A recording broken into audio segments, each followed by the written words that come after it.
Hello everyone, Rick from Nate and Rick here. We've got a lot to cover, so let's get right into it. Today, stills from the upcoming movie XMen Days of Future Past, Canon owners get more menu options, new gear that will change your iOS device into a hand recorder, and I talk about the dark side of filmmaking.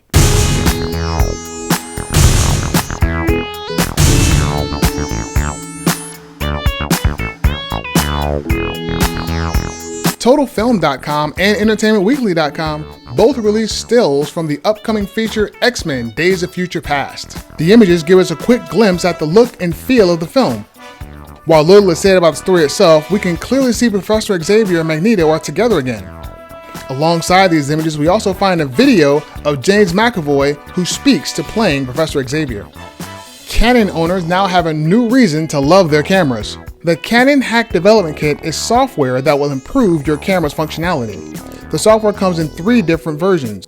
Temporary, which makes no permanent changes to your camera, experimental, which does have some risks, and free to use and modify under the GPL license. Some of the things the software can do are listed here as well as in the description.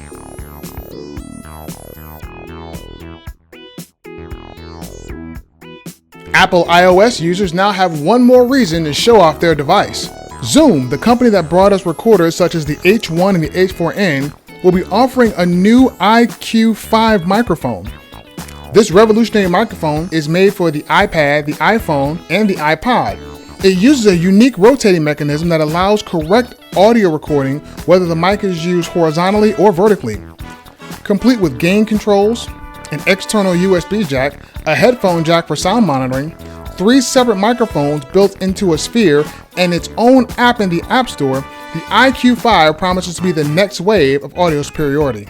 As new filmmakers, we often find ourselves limited by what we can afford. As long as we stay in the Mac and Windows world, this is unfortunately true. But there is a third option. Ubuntu is a version of Linux that has been approved for industrial use. Many enterprise-class servers run this operating system because of its stability and security. You can download this software for free at the link below. To try Ubuntu, you can place a live CD into your optical drive and reboot your computer. A fully functioning version of the operating system comes up without touching any of the data on your hard drive. When you want to switch back to Windows or to your Mac, simply switch off the machine and remove the DVD. If you like it, click on the install icon on your screen and replace your current operating system. Ubuntu is an operating system, it's not a program. If you install it on your machine, you are effectively wiping everything on your machine off and replacing it with Ubuntu. None of your programs that you previously used will be available. Secondly, there's an application called Cinderella, which is a powerful video editing application. You can do overlays, text labels, background music, and titles. I must admit the program is a bit intimidating when you first install it, but there's lots of documentation and it's easy to follow and understand.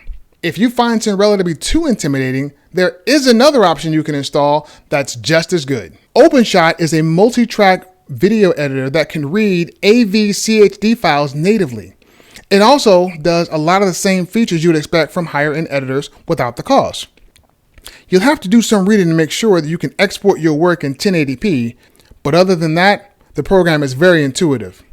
If the footage from your camera is not recognized by your editor, you have a couple options. You can A, teach your editor to understand your camera, or B, convert the footage from your camera so your editor can then manipulate it.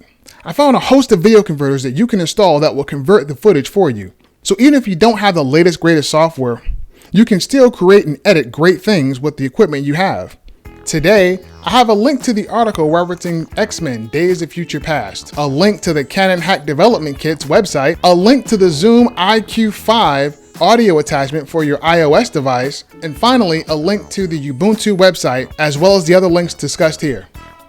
My name is Rick from Nate and Rick, and I hope to see you soon.